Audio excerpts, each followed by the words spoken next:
News 18 Bangla, আমি রুমেলা রয়েছে আপনাদের সঙ্গে। টুলুর টোলবাজি, কিভাবে নিজের সাম্রাজ্য গড়েছে এই টুলু মণ্ডল। বীরভূমে টুলুর দুর্নীতির সেতু, হ্যাঁ দুর্নীতির সেতুই বটে। কেন বলছি এ কথা? খাদান সম্রাট, তার বেপরোয়া কীর্তি।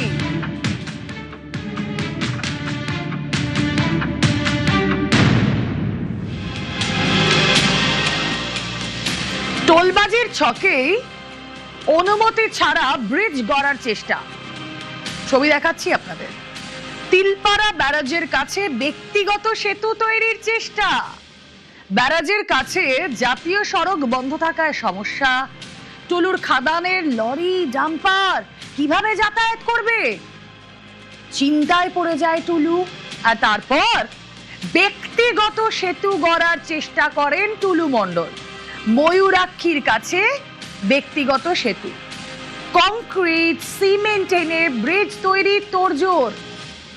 প্রশাসনের হস্তক্ষেপে শেষমেশ এই দুর্নীতির সেতু তৈরি বন্ধ হয়ে যায়।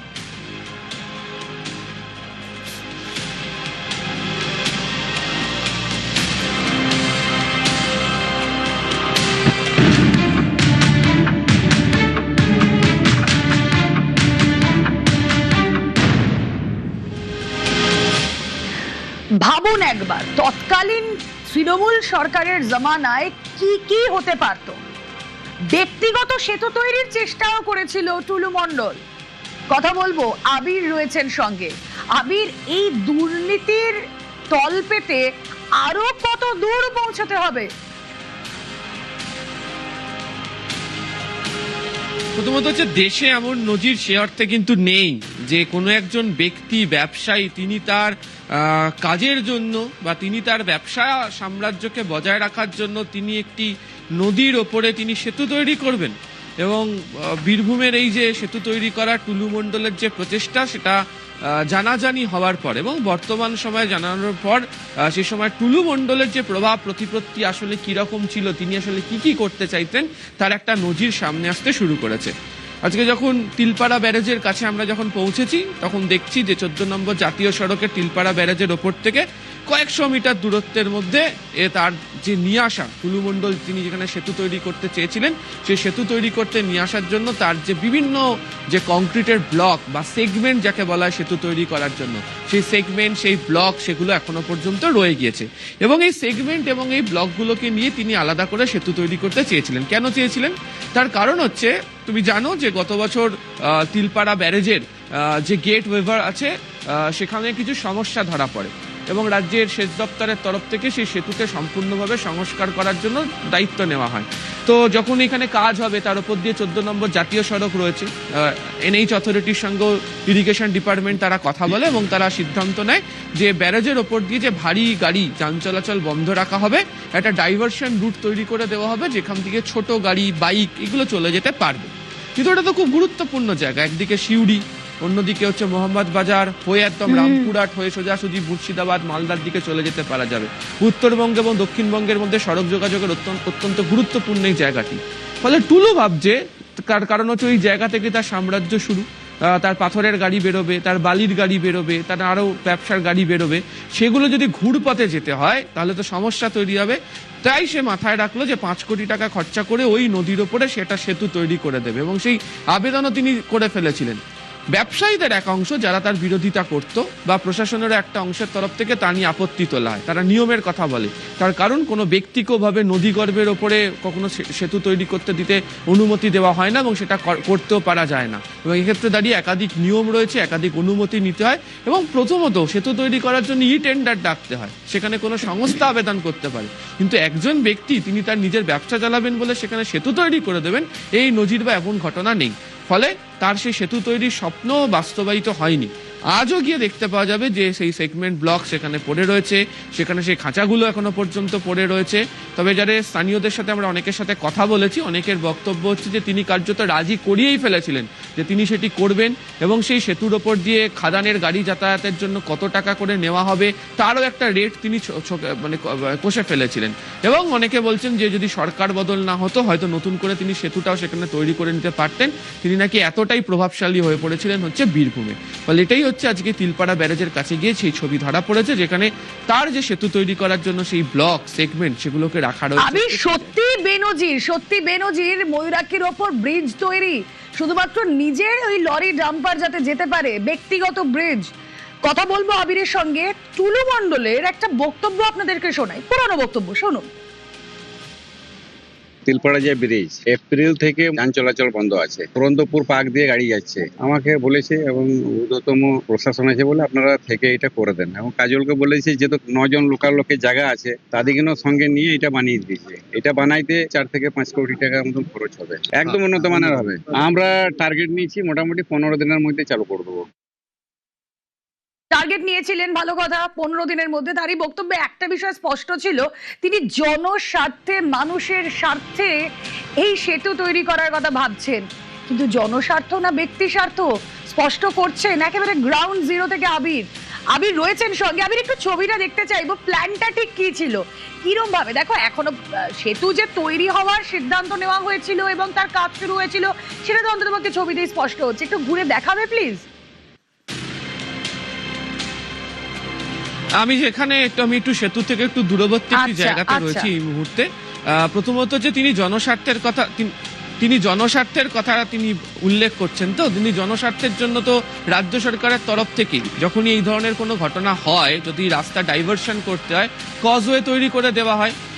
অতি সম্প্রতি আমরা কি দেখেছি, উত্তরবঙ্গতে আমরা দেখেছি বালাসনের ওপরে রাজ্য সরকারের তরফ থেকে সেই কজওয়ে বা হিউম পাইপ বসিয়ে সেতু তৈরি করে দেওয়া হয়েছে, এবং এই জায়গাটাতে যোগাযোগ করানোর জন্য ছোট গাড়ি, বাইক সেগুলো যাতায়াত করার ব্যবস্থা করা হয়েছে।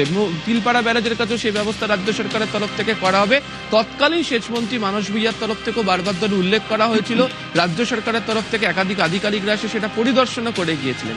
কিন্তু ওইখানে ডাম্পার যদি না চলতে পারে, ট্রাক্টর যদি না চলতে পারে, লরি যদি না চলতে পারে, তাহলে তো টুলুর ব্যবসাতে একটা টান পড়বে। এখন হচ্ছে যে বিকল্প যে রাস্তা সেটা তো রয়েছে, কিন্তু ঘুরে যেতে হবে, সেই রাস্তাও রাজ্য সরকারের তরফ থেকে ব্যবস্থা করে দেওয়া হয়, এবং সেই অনুযায়ী বাস চলতে শুরু করেছিল, কিছু কিছু গাড়িও চলতে শুরু করে। তো টুলুর ছাড়তে নাড়াচ্ছিল। টুলু মণ্ডলের বক্তব্য ছিল ওখানেই সেতু তৈরি করতে হবে, এবং সেই সেতু তিনি তৈরি করে দেবেন 5 কোটি টাকা খরচা করে। তারপর যখন খাদানের গাড়ি সেখান থেকে যাবেন, তার বক্তব্য ছিল সেই খাদানের গাড়িকে 220 টাকা করে প্রত্যেক দিন দিতে হবে। বীরভূমের যে হিসেব, এখানে যে খাদানের যত সংখ্যক গাড়ি চলে তার যে একটা সাধারণ হিসেব পাওয়া যাচ্ছে, তাতে প্রায় 6000 মতো গাড়ি রয়েছে। এখন 6000 গাড়ি যদি প্রত্যেক দিন চলাচল করে 220 টাকা করে হিসেব করলে দেখে নাও, এবং মাসে কত কোটি টাকা হচ্ছে। রাজ্য সরকারের পরিকল্পনা ছিল যে 5 মাসের জন্য রাস্তা ডাইভারশন করা হবে, অর্থাৎ ঘুরপথে বড় গাড়ি চলবে এবং কজওয়ে তৈরি করে দেবে, সেখান থেকে ছোট গাড়ি চলবে। এই 5 মাসের একটা সাধারণ হিসেব পাওয়া যাচ্ছে যে ওই সেতু তৈরি করার জন্য টুলু বলেছিলেন 5 কোটি টাকা তিনি খরচা করবেন হবে, কিন্তু তিনি প্রায় তুলে নেবেন প্রায় 21 কোটি টাকা মতো। ফলে শুধুমাত্র সেতু তৈরি করে তিনি কি ধরনের জনস্বার্থের জন্য তিনি কাজ করছিলেন সেটা তো এখন বোঝাই যাচ্ছে, যে তিনি সেতু তৈরি করতে জনস্বার্থ হচ্ছে, তিনি তার পকেট ভরানোর চেষ্টা করেছিলেন এটি করে। বেশ, এভাবে কি সেতু, ব্যক্তিগত সেতু, এই যে কথা বলছিলেন টুলু মণ্ডল, পুরনো বক্তব্য শোনালাম, তৈরি করা যায়? স্ট্রাকচারাল ইঞ্জিনিয়ার প্রফেসর পার্থপ্রতিম বিশ্বাস তিনি কি বলছেন? নদীর উপরে সেতু যদি তৈরি করতেই হয়, সরকারের অনুমোদন প্রয়োজন এবং প্রত্যেকটা নির্মাণের কিছু বিধি রয়েছে, সেই বিধি মেনে নির্মাণ করতে হয়, না করলে সুরক্ষার ঝুঁকি থাকে। এক্ষেত্রে যদি বেসরকারি সংস্থাকে সেতু নির্মাণের দায়িত্ব দিতেই হয়, তাহলে ইন্ডিয়ান রোড কংগ্রেসের যা বিধি আছে সেই বিধি মেনে এই ধরনের নির্মাণ করা উচিত। ফলে এখন সরকার যদি তার দায়িত্ব ছেড়ে দেয় এবং একদল বেসরকারি উদ্যোগপতিকে ছেড়ে দেয়, সেক্ষেত্রে দাঁড়িয়ে সেই নির্মাণের মান, নির্মাণের সুরক্ষা, কোয়ালিটি, এটা নিয়ে তো প্রশ্ন উঠবেই।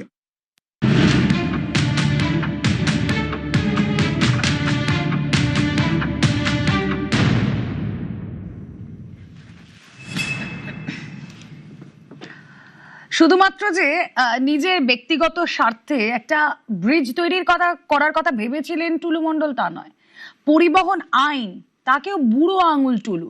কিভাবে? নিয়ম ভেঙে খয়রাগুড়ি ওভারব্রিজে ওভারলোডেড ডাম্পার, ব্রিজে পাথর বোঝাই ওভারলোডেড ডাম্পার পাস করানোর অভিযোগ। আর হ্যাঁ, এখানেও প্রভাব খাটিয়ে শতাধিক ডাম্পার পাস করানোর অভিযোগ এই টুলুর বিরুদ্ধে। প্রশ্নের মুখে খয়রাগুড়ি ওভারব্রিজ চেকপোস্টের নজর এড়িয়ে কিভাবে এই ঘটনা ঘটতো?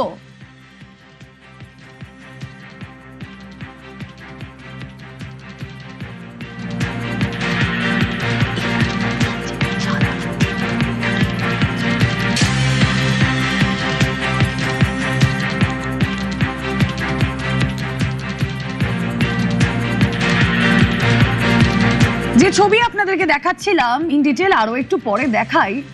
এই যে এখন যে ছবি আপনারা স্ক্রিনে দেখছেন তা হলো দুর্নীতিশ্রীর আইডিয়াল ছবি। কেন? টুলু মণ্ডলের পদে পদে দুর্নীতিশ্রী, তৃণমূল আমলে পথশ্রী প্রকল্পে কাজের বরাত, বীরভূমে একচেটিয়া মণ্ডল স্টোন প্রোডাক্টের ঠিকাদারি ব্যবসা, মোহাম্মদ বাজার নলহাটির জাতীয় সড়কের ধারে ঠিক এভাবেই টুলুর সাম্রাজ্য। স্থানীয়রা কি বলছেন আপনাদের শোনাবো, কিন্তু তার আগে সহকর্মী আবির গিয়ে কি দেখলেন শুনবো। আবির। প্রথমত হচ্ছে যে পথশ্রী যে প্রকল্প, সেই প্রকল্পের জন্য রাস্তা তৈরি করার দায়িত্ব নিয়ে ফেলেছিলেন হচ্ছে টুলু।